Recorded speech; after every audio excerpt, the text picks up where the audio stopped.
what's up everybody? This is Versus reporting live from Miami. I cannot believe it's already been 2 years since we've been out here for Ultra Miami Music Week. But this year we got the whole Versus team out here. We got a dope spot we're staying at. We got the sick views. We got the beach views, cannot complain. But yeah, it's gonna be a busy week. We're going to a bunch of different parties, meeting with all the boys, a bunch of different artists. We're also recording, which you guys are watching now for the first time, Party Starter Radio Live, where I'll be sitting down and hosting a live version of the podcast with some of my favorite artists and some of the guests for the radio show. So without further ado, let's send it to the streets. You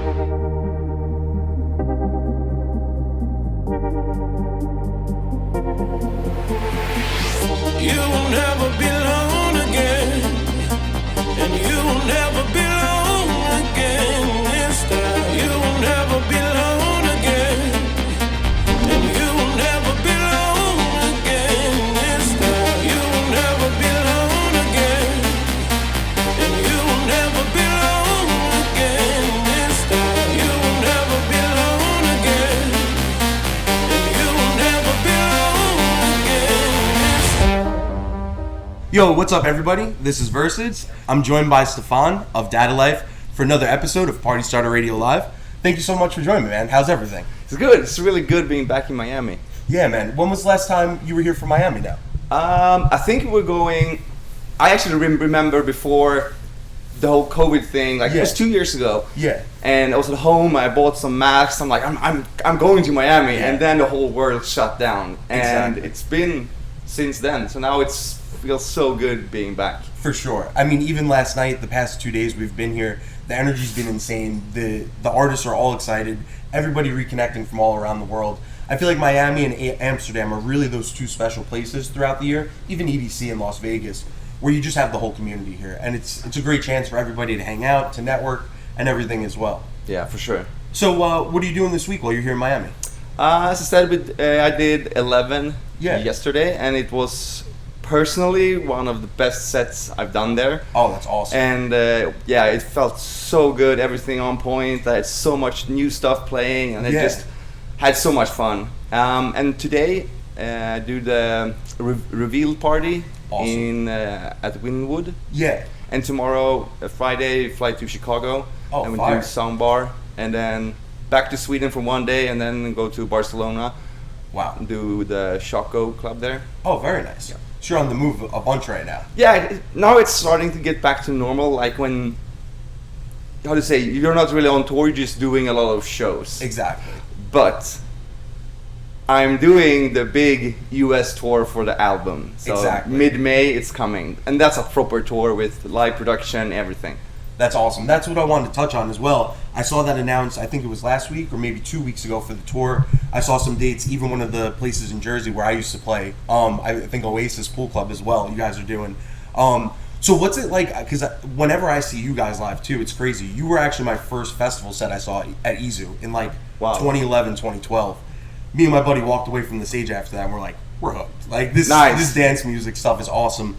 And I remember even then at that point, I think that was either right before or right after Kick Out That Big Motherfucker came out, and you guys already had all the production on stage. You had the blow up Data Life stuff. You guys were throwing out bananas in the crowd, rafts. Like the energy that you guys brought was unmatched. And to see you up there smiling the whole time, you can't help but be in the crowd and smile back.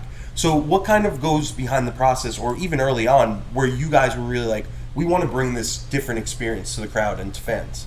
Basically, me and Ola from the beginning felt that we had the opportunity to do something different. Because back then, when the whole EDM scene blew up and started, people were just DJing, doing nothing. They stood there, they DJ, they brought the USB sticks, and we were like, what can we do to involve the crowd? Because it's not supposed to be just a DJ and he plays for the crowd. It's like, as a DJ, you get so much energy from the crowd. For sure. But how can we have all of that interact together? Exactly. And, Bring it back. and I would just say a lot of the dead time on airports, me and Ole just brainstorming new stuff, and having the possibility to actually do stuff and try it out. And some of the stuff that we've done has been a disaster. Like the first pillow fight we did, it was horrible. We tried it for the first time in Avalon in Los Angeles, and it was the worst. But then we fine-tuned it, and now it's an art form. For sure. We can do a pillow fight.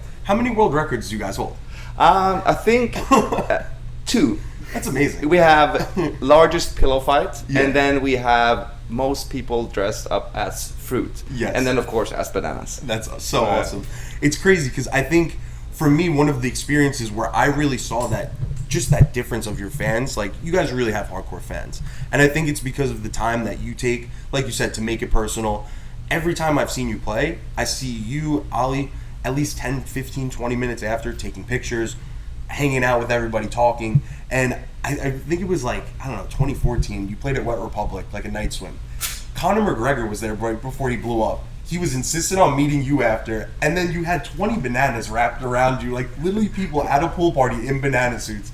And me and my buddy were just like, dude, this is awesome. You know, like, we're in the middle of Las Vegas.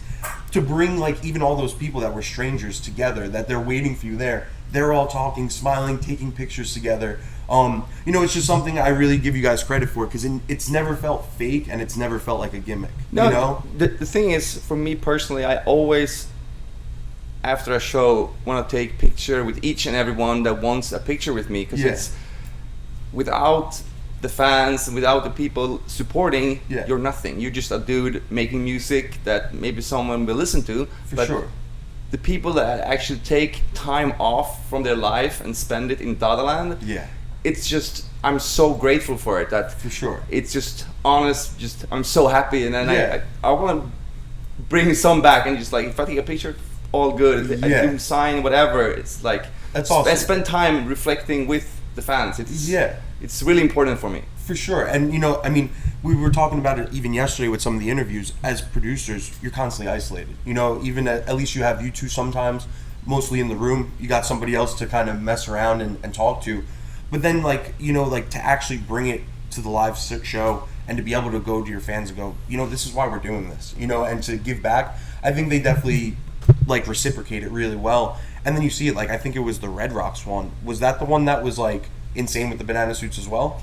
I would say pretty much all of the shows we do are crazy with banana suits. And the fun part is we never told anyone to wear a banana suit except for a world record. But other than that, we never said it. Like the Dada family, the banana family, they do it themselves. But it's really a smart move also, because all our shows are super greasy, they're sweaty, bananas flying around.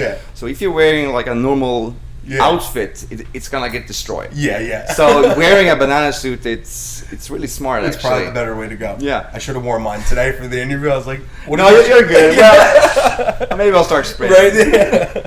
And then even with the whole concept of Dataland, did that happen kind of naturally, or were you guys starting to kind of develop it before you actually like started saying this is Dataland in a sense? I don't have an exact memory of how we came up with it, but for us it felt like a natural move, because as I said earlier, we wanted something special. Like if we come to a club, people have their view of that club. They come there and have parties, other DJs are there. So if we can claim it Dataland and make it something else, then maybe people go in with an open mind, and that's really important, because nowadays people just tend to think way too much.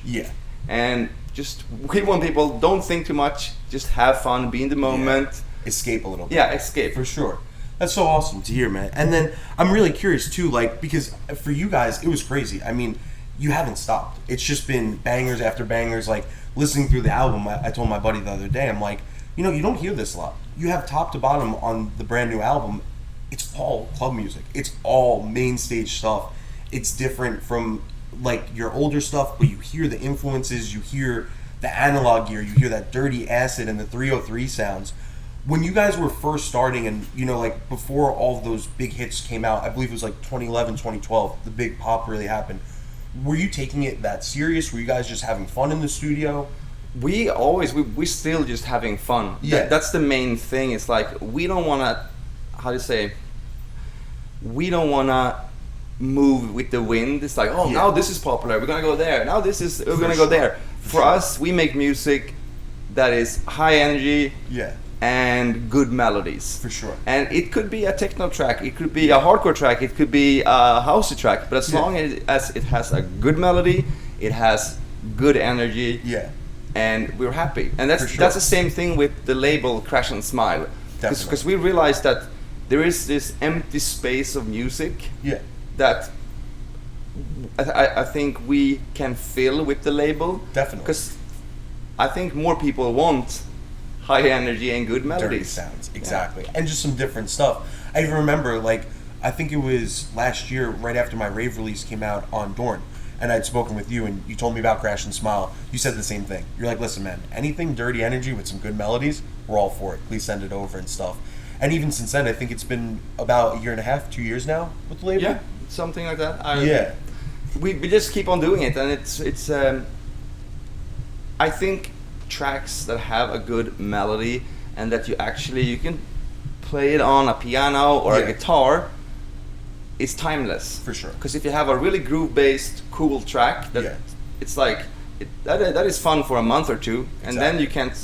What was that track? Exactly. And they're like, I don't know. But if you have a melody, you can hum it. Off the time. You can do like cool stuff with it because it has a core. It's good without all these fancy sounds. For sure. And I think you guys have done a great job too of really like focusing on that, giving upcoming talent a platform, experimenting with different sound styles. It's not like you just go to Crash and Smile and you're going to hear one exact thing recycled. And I think that's one of the best parts. And, you know, even the whole Revealed community is jumping behind it. I've seen Crash and Smile nonstop on radio shows, DJ sets and everything. So really give you guys credit for doing that as well. It was like, it was a long time coming. I felt like you guys have had the platform, you have the fans, and now I feel like, you know, you really take that extra time to really care about the music. Yeah, and also with all the releases, I am super personally involved in awesome. every release, because a lot of stuff we get is kind of unpolished. They're young kids, they don't really know, and it feels really good taking my perspective to them, because they maybe want a track that is really, like, how do you say, schizophrenic and the melodies changing and all this stuff. But for me, I go in and I say like, okay, listen, the first melody you had, that's amazing. Just stick with it. Exactly. Because you don't need to change it here and then one more time and then in the second drop. You don't need a new melody. This melody is really good. Hammer it in and then just keep it. Exactly. And it feels good to also help. Yeah. But that being said, I'm happy from my perspective. Exactly. People, if they want to do really weird, sound-based, whatever, they can do it, but it's not going to get released on ours. Because we want high energy and good melodies. Yeah, for sure. And then, like, even like in the whole teaching perspective and stuff, I have to bring it up. I mean, your guys' plugins are in every one of my project. What went behind kind of that whole process? Like, did you have like a channel that you were like, can we make this all into one? Or did it, like, I don't know, did the idea just come up like, hey, let's try a plugin one day? No, it was actually, from the beginning, we had a really hard and greasy sound. Yeah. And a lot of people kept asking, like, oh, how do you do it? Yeah. And I realized that we had this really long chain in Ableton on all the basses every time, and on the master every time the same thing. Yeah. And then at a Christmas party, we had a friend, like a common friend, and he's a coder and he does that stuff. So we're like, okay, maybe we should do this. Yeah. And then we created Tailored Noise together with him, the company, and we just made a Sausage Fattener, which is basically that whole chain of plugins. Into one. He emulated it and coded it. It's not like a simple thing. Well, the front of it is really simple, but behind it, it's super complex. But that's the main thing. It should be easy. For sure. It's crazy too, because I do some production teaching and lessons on the side, and one of the biggest things all the time is what's your master? We jump into it, and like towards the end, I have Sausage Fattener doing nothing. And they're like, what is that? I'm like, it's my little secret weapon. Yeah. Don't worry, we don't need to know what goes on behind, but it just gives you that little extra punch every time. And it's really, I'm going to go a bit nerdy, but it keeps, it make it loud, but it keeps transients. It doesn't like squash it like all the other plugins can do. So, and it's really good on percussion, and then you can feed in a vocal and just don't push it as hard, and it does some magic to it. It's really cool. For sure. And then even Endless Smile as well, it's been a game changer for me. I mean, at one point I felt like that was something I kind of struggled with, was building that tension. And as soon as Endless Smile came, it really just opened my mind, where it was like, okay, well, you have to think there's a lot more going on. This is now just the simpler terms. You have filtering, you have reverbing or delaying and all of that kind of stuff. Was it kind of the same process with that? Sausage Fattener done well. You had kind of some automations and stuff that you wanted to make easier to use? Me and Ole, we came from the Logic background, and back then Logic couldn't handle automations at all. It was just it was just horrible, and we just felt that same there. We had this chain of plugins with just in Ableton you can route it to one knob. Yeah. And we just had it, and I'm like, wait, maybe why don't we just release this one also? Because we use it all the time, and it's exactly. That's so awesome. And you know, like even for you guys to give that out, I think is really cool, because a lot of the times as producers you figure something out, you're like, okay, this is mine. Like I don't want to share all of this. But I mean, I can't tell you how many producers and how many friends I know that have both of those plugins and use them religiously. Yeah, the thing is, people need to understand that the program or the plugins doesn't make the music. Exactly. It's you, how you use it, and your brain and the melodies. That's what makes the music, not the tools. For sure. And when you're in the studio, is there something that like is your favorite if you have a blank slate to kind of dive into a project or start a new idea? It's all different. Like sometimes we sit with an acoustic guitar and just jam and come up with this cool riff, or we can just start with a rhythm and just like feed off each other and go from there. It's a different process each time. That's so awesome. And then as well with your album and the whole tour coming up, what can we kind of expect now these next couple months? You had the album release, what was that, about a month ago as well? Yeah. And that's Blood, Sweat, and Smiles. I saw the other day you guys posted, you actually drew the cover art and painted it yourselves as well. Yeah. That's so awesome. It's as you said, we want to involve the fans and everybody, just because it's a product of all of us together. And it's like the energy in the tracks is basically the energy you get from the crowd when you're playing, and you try to take that energy and stretch it out for a full length track. So it's the whole album is the feeding off the fans and us back and forth. For sure. No, but I really have to say, you know, even for myself at points, like I said, you're isolated, you're constantly working, but for you guys to be doing it so long, to be as successful as long, and to still just genuinely love every aspect of it, and to see, you know, you're putting your passion and your pure energy into it all, I think that's why you get the product that you do with the music, with the live show, with everything. So, you know, definitely keep that up, because I think it's what set you guys apart this whole time, for sure. Besides that, anything else to look forward to now in these next coming months in the summer? Yeah, as you said, we're doing the tour, and we have a lot of fun stuff planned for it. So I think if you can, you should come to several of those shows, because we're gonna try new stuff, and sometimes stuff that we try is not gonna work at all. But it would be fun if you came that one and you see it and be like, what is happening here? And it could, maybe it's just at one time it's gonna happen, and then we try something else, and it's definitely, for sure. Well, I know if I'm in Jersey for that show, I'll definitely try and catch you. We're located in Vegas now too, so if you're on the West Coast or if you're in Vegas, we'll definitely come out and catch a show. But thank you so much for joining me today, man. It really means a lot, and for everything you're doing for the community. You know, it really, to see, like, even for myself, I love playing that kind of style of energy. And like you said, sometimes it doesn't have to be big room. It could be kind of techno-ish or kind of house-ish. And that's kind of always been my struggle of, like, I like doing groovy stuff, I like doing big energy stuff, whereas kind of that home. And honestly, more and more I'm hearing Crash and Smile, I'm like, sounds really good over there. Like, that was what I was gonna say. It's like as long as you do what you love, you can do it your whole life. For sure. That's the main thing. If you do something you don't like, don't do it. Yeah. And for us, we just do music that we love, and hopefully people keep on liking it.